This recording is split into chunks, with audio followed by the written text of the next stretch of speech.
السلام عليكم غالياتي، واش راكم يا الغاليات؟ راكم يا الزينات؟ ان شاء الله كامل راكم بخير وراكم بصحتكم وراكم لاباس. قولوا لي يا درا واش راكم دايرين؟ يا خوفي من هذه العطله، على بالي رايحين نديروا واش حنقول لكم. ملا جيتكم اليوم بوصفات مختلفه وجبت لكم افكار وباش ما تضلوش تخموا وما تضلوش تحيروا، وقبل ما تروحي لداركم وقبل ما تروحي تنطلقي وجدي العوله تاعك قبل ما تتحركي. فهمتي عزيزتي؟ هيا يا مولات الزنود ويا مولات الخدود، قبل ما نبداو الفيديو تاعنا ما نساوش الصلاه والسلام على سيدنا محمد صلى الله عليه وسلم، ونبداو الفيديو تاعنا بكل طاقه ايجابيه. ويلا مع بعضنا. وعلى بالي كامل حتروحوا لدياركم وكامل رايحين يعني عطله ان شاء الله تقضيوها سعيده مع الاهل والاولاد ولا فامي كامل، ان شاء الله تكون سعيده وان شاء الله تعقبوا وقت مليح، بصح بحذر ماشي تروحي وكما نقولوا هذه العطله برعايه العجاجن، صح ولا لا؟ راح ديروا العجاجن هذه شخشوخه وهذه طعام وهذه كسرت الشحمه. ديجا بداو في الجروب، انا نشوف غير في كسرت الشحمه كل وحده تقول انا درنا هذه ودرنا هذه. اما لا، اليوم جيتكم بواحد الفيديو يعني على بالي حيعجبكم كامل كامل. يعني راح ينحي عليك التخمام وينحي عليك التعب وينحي عليك ظلي تخمي في الحوايج تاع الريجيم. من اليوم جبت لك واحد الحوايج راح يعجبوك بزاف بزاف، وراح تتهناي من هذيك الحاجه اللي يقولوا لها فارينه هذيك ولا الطحين الابيض. الدول الاخرى اللي راهم يتابعوا فينا باش تتخلصي من هذا المشكل النهائي وما تحسيش روحك راكي محرومه. اخلاص. المهم قبل ما نبداو دائما نهارنا بطاقه ايجابيه، نبداو مناظر طبيعيه، ونبداو نهارنا كما يقولوا بالذكر وكل شيء. ونبداو دائما ما تنسايش الحاجه الاساسيه اللي تدخليها البطن تاعك اول ما تنوضي هي شرب الماء. وماذا بيك تكوني موجدتيه في الليل، من الأحسن تكوني موجدة في الليل القارص مثلا ولا الخيار والنعناع. المهم ديري ديتوكس، أي نوع ديتوكس وتبدأي به نهارك، لأنه راح يقوم بتصفية الجسم وتنقيته من السموم والتخلص من هذيك احتباس السوائل. وش نقول لكم يا الغاليات؟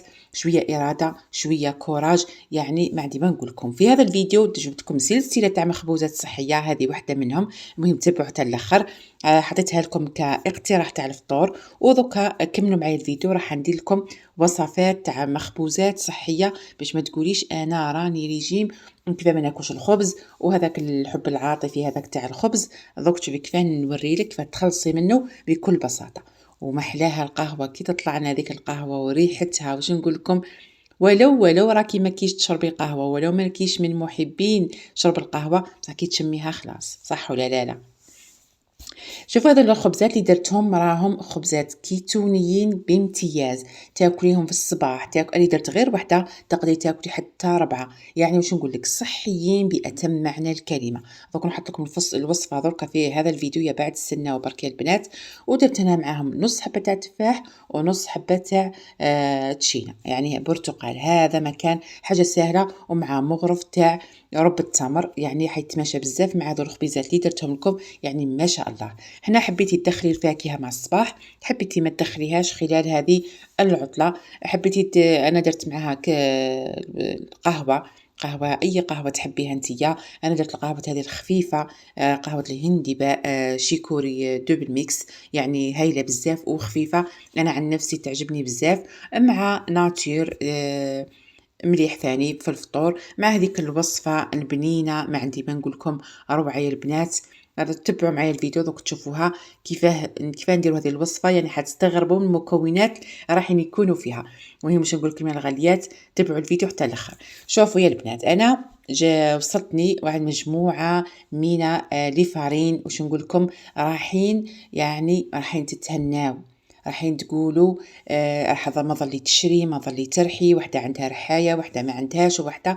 اما لا، روحي دوموندي اطلبي هذو المنتوجات من عند وورد اوف كيتو. يعني هذو المنتوجات روعه، يجيوك واجدين مرحيين. كما هذه فارينه زريعه الكتان تجيك واجده مرحيه، يعني مرحيه غبره يا البنات.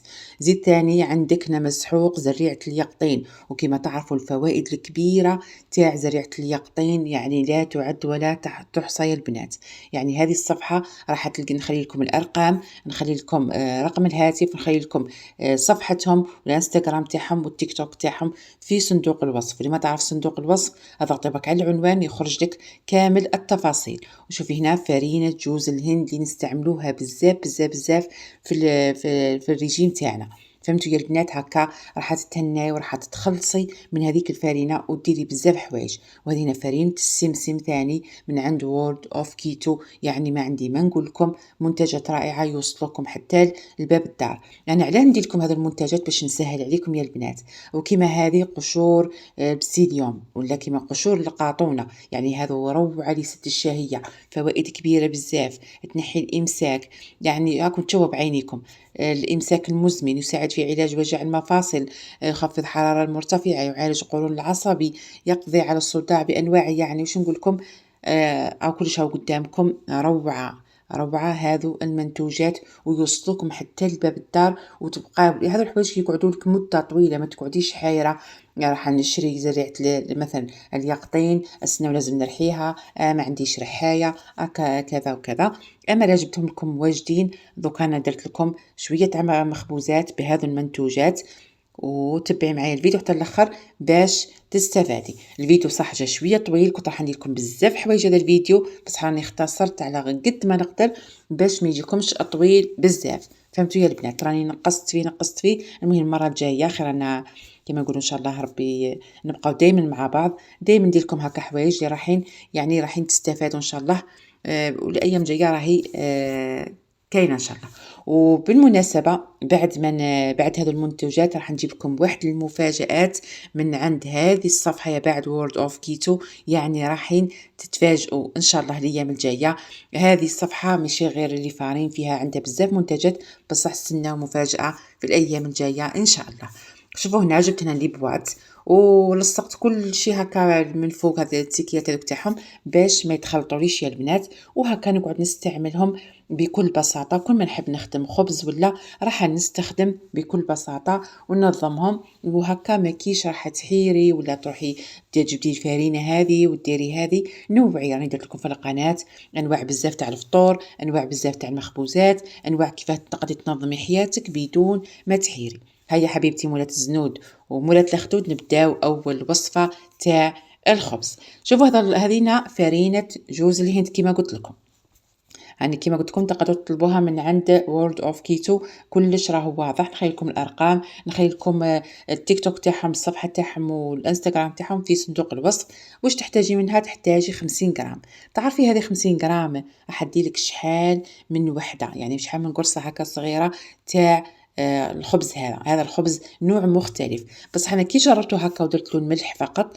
يعني كنت نفضل راح ديري حاجه حلوه احسن، مثلا ديري له سكر تاع الدايت، ديري له هكا يجيك حلو بخير وتاكلي هكا في بلاصه التحليه. درت هنا 50 غرام فرينه جوز الهند، فهمتوا؟ ودرت معاها مغرف زيت الزيتون. وديروا معاها، لازم ديروا معاها هذو قشور القاطونه ماشي البذور، القشور القاطونه. ديري معاهم ثاني زوج مغارف. يعني هذا القشور القاطونه راح تدير لك بديل الغلوتين اللي ما عندناش، يعني هو اللي يخليها تتماسك. ودرت كاس ماء يكون سخون، فهمتوا؟ وبديت نخلط فيها. شوفوا بكل بساطه تبدا تتلم معايا نورمال. راح هنا نشوفوا انا ما فيها لا خميره لا حتى حاجه، نخليها غير شويه برك قسمه تولي يعني سخونه تولي دافيه شويه. ونبداو نشكلوها.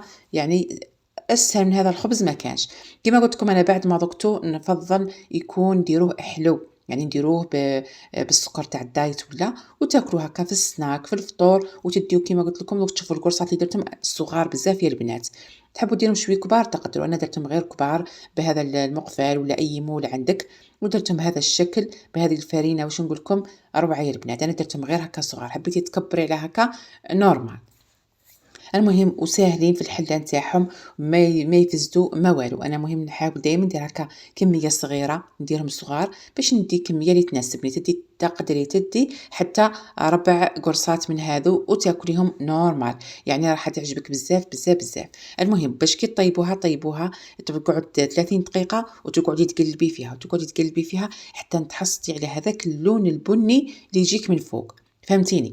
شوفي يا مدام، شوفي يا مولات الزنود ويا مولات الخدود، روحي وجدي العولة تاعك قبل ما تروحي لداركم، ديري بواط ديري فيها من هذو الحوايج تاعك وديهم معاك في بورتمونجي باش ما تضليش تشهايلي. شوفوا في الايام هذو تاع شوفوا هنا الشكل تاعهم لازم يطيبوا لكم كيما هكا البنات، لازم يجي اللون هذاك المارون ويجوا خفاف، واش نقول لكم تقدروا تاكلوا بهم اي حاجه.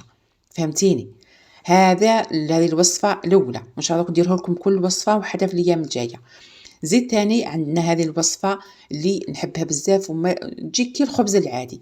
درت 2 بيضات، مغرف تاع خل، وعلبه تاع ياغورت ناتور، تقدري ديري حتى فرماج ريجيم.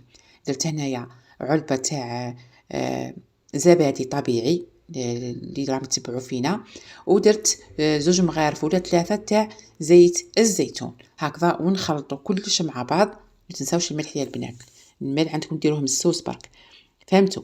وديروا هنا كيس خميرة الحلويات، تقدري ديري حتى بيضه. دوك تشوفي 2 بيضات شحال داروا، خرجوا لي كميه ما شاء الله. يعني واش نقول لكم، ديروا هذو الخبز ديوه معاكم، تقدري تغمسي به تاكلي به اي حاجه. المهم طيبي برك صحي، طيبي كيما ما طيبي زمان، اعرفي برك كيفاه طيبي وبداي غير بشويه. كيما هنا ديت 3 ملاعق من فرينه السمسم اللي هي الجلجلان.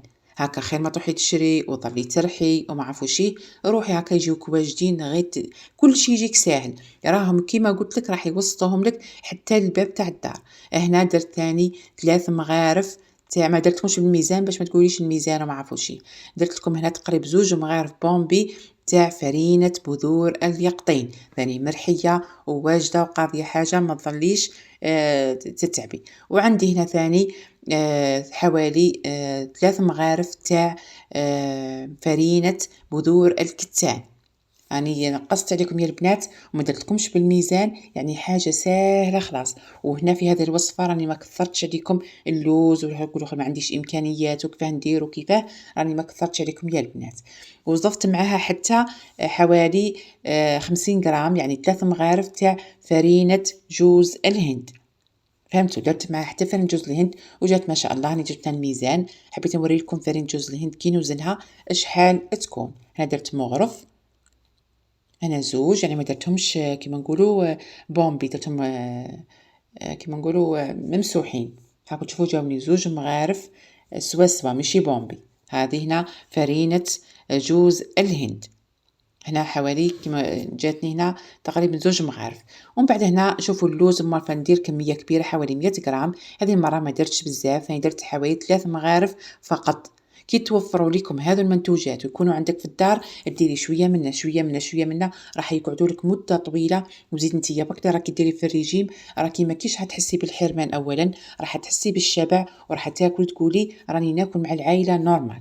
هنايا البنات زدت مغرف تاع قشور بسيليوم، هذه قشور القاطونه. ومن بعد هنا بعد ما خلطتهم لي، شوفوا هنا جيتي شويه عاقده، هنا درت 2 كيسان تاع ماء لازم يكون سخون. عباكم على هذو المكونات كامل يشربوا هذاك الماء. هنا راني درت هنايا كاس الاول، راح نزيد الكاس الثاني، لازم يكون الماء سخون يا البنات. كما راكم تشوفوا ديروا الماء ومن بعد خليوها تريح شويه وبدا يشكليها. شوفي انا هذا هو الخبز المفضل عندي، تحسي بلي راكي ما كيش محرومه تاكلي فيه خبز، يعني عادي، يعني ما فيش تغيير وشبه الخبز اللي ناكلوه العادي كما نقولوا خبز الدار وكل شيء. فهمتي؟ كيما الخبز اللي ناكلوه. هذه هي. شوفوا بعد ما درتها 2 كيسان تاع ماء خليوها شويه تريح، راهي جات هنا شويه تلاصق شويه، وتبداي هنا تشكليها بكل بساطه. حبيتي ديريها في مول صغير، انا ما نفضلش نديرها في مول، نحب حاجه ما تجينيش شويه معجنه. ولا تحبي ديري في مول صغير كيما هكا، انا نفضل نديرهم خبيزات صغار ونرققهم شويه يجيوني طايبين من داخل ويجيو ملاح ويجيو ما شاء الله. كما راكم تشوفوا، شوفوا هنا العجينه كيفاه راهي متماسكه. المهم خلطوا كل المكونات مليح مع بعضهم، وهنا تكوني تحصلتي على اروع خبز. هنا نروحوا نشكلوهم كيما قلت لكم كيما حبيتوا. حبيتي ديريها في مول تاع الكيك، انا ما نفضلش صراحه، انا نحب نديرهم بهذا الشكل، نديرهم كويرات صغار. حاب ندي مثلا 3 مثلا في وجبة تاع الغداء نحب ندي مثلا زوج، انا واش حابه ناكل. المهم كميه مسموحه. وهذه تقدروا ديروها الناس المرضى بالسكري اللي متبعين اي نظام حميه مثلا كيتو ولا اي حاجه، تقدروا تعتمدوها. درت هكا كريسات كيما هكا، قعدت لي عجينه تقدروا ديروها كيما يجي كيما البريوش، فهمتوا؟ يجيكم منفخ ويجي ما شاء الله. انا غيرت لكم الشكل فقط، درت لكم كيما هكا. ومن بعد كي تكملوا وديروهم رشوا عليهم اي حاجه بغيتي السينوج برك، بغيتي تخليهم كيما هكا، بغيتي ديري جلجلان، بغيتي ما ديري والو. كيما قلت لك انا درت هنا شويه بذور الشيا. عبالكم علاه نديروا هذو الزرار يا البنات؟ باش هذو يعطيوكم احساس بالشبع. هذو زيتو تاكلي غير زوج تشبعي. درت بذور الكتان، درت الجلجلان، درت كما قلت لكم الشيا، درت واحده تاع بذور اليقطين من اجل الزينه برك. يعني انا اصلا دايرين داخل في العجينه وفيها فوائد كبيره يا البنات. اكتبوا برك فوائد بذور اليقطين حتخرجكم. وهذا والشوفان درت غير كميه قليله على جال الشكل برك وعلى جال التصوير، تقدروا تستغناو بدي نهائي. وهذا هو الشكل تاعهم بعد ما وجدتهم. شوفوا كيفاه. نروحوا نديروهم يطيبوا وتجي واحد الريحه في الدار يا البنات ما تخيلوش كيفاه. المهم واش حبيت نقول لكم، هذو الفرينات كامل تلقاوهم عند وورد اوف كيتو، يعني منتوجات رائعه. وكما قلت لكم انتظروا مفاجات بزاف بزاف في الايام الجايه. هنا درتهم يطيبوا، خليهم يطيبوا. شعلوا من تحت، زيدوا لهم شويه من فوق. اذا عندك الفونتيلي ما كان لا تشعلي من فوق، وتكوني تحصلتي على 4 خبز. هيا مدام العطله راهي مازالت ما فاتتش، وجدي امورات قبل ما تروحي لداركم، ماشي تروحي وتبداي تهجمي لي ثم على الماكله. هيا ديري هذو المنتوجات وديهم معاك وشوفوا هنا بعد ما طاب. الاكسبريا البنات درتو رقيق، قاعده نخشنو شوي. انا درتو هكا بصح جاي هايل يا البنات. ديريهم في بورتمونجي، حطيهم في الثلاجه. شوفوا هنا درت من شكل بريوش، يعني تحبي ديري هكا ساندويتش ولا حاجه. انا نفضل هذوك الكريسات الصغار يكونوا خير يا البنات. هاكم تشوفوا كيفاه، يعني روعه. ديري كلش تاعك وديه باش ما تقوليش راني محرومه ولا. وكما قلت لكم هذو 15 يوم تقدروا تتبعوا نظام كما بدينا مع الاول.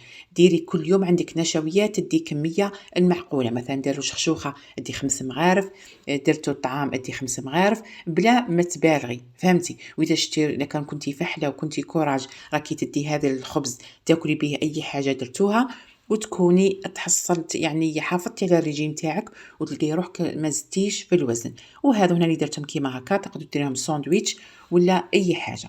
هنايا في هذه المرحله الاخيره كان عندي درت نفس المكونات نفس الطريقه، بصح ما درتش اللوز. الناس اللي ما يحبوا ما عندهمش امكانيه يديروا اللوز، الناس ما عندكمش اللوز تقدروا ديروا حتى الكاوكاو. ودرتهم بهذا الشكل، جا شكلهم شويه مغاير واكيد الطعم شويه مغاير. فهمتوا يا البنات؟ احسن وصفه اللي قلت لكم عليها هذه اللي كنت نحكي عليها تاع الكروسات الصغار. شوفوا هذه الوصفه ما فيهاش نهائيا اللوز او الكاوكاو، درت غير الكتان واليقطين وجوز الهند، هذا مكان. المهم هذا المارو هو ابنهم يا البنات. وهذا ثاني كما قلت لكم تقدروا ديروهم حلوين وتديهم هكا في الوصفه تاع الفطور. مثلا ديرهم شويه رب التمر كما درت انا. المهم يعني من باب التغيير. وشوفوا هنا ديروا تشكيله ما شاء الله وتاكلي وما تحيريش وما تقوليش راح نزيد، وراكي تقول تشبعي وحتحيري في روح وتقولي كيف راح نشبع، زعما ناكل انا هذه الماكله كله ما نسمعش. يعني راح تستغربي من روحك، تلقاي روحك تاكلي وتشبعي ومن بعد كي تروحي توقفي على الميزان تلقاي روحك تنقصي. يعني ما شاء الله. هيا البنات، المهم انا درت لي عليا، ابقى ديري انتي لي عليك. الصفحه راهي قدامك، الارقام راهي قدامك، كل شيء راهو قدامك. يعني ما عندكش عذر. دوموندي يجيبك حتى الباب تاع الدار ويقعدوا لك شحال. وان شاء الله نزال الخير القدام نجيبوا بزاف حوايج وتعرفوا بزاف حوايج ان شاء الله. هذا الريجيم ما كانش فيه حرمان، ما كانش فيه حتى حاجه. المهم تهلاو في رواحكم، نتلاقاو ان شاء الله في الفيديو الجاي والى اللقاء.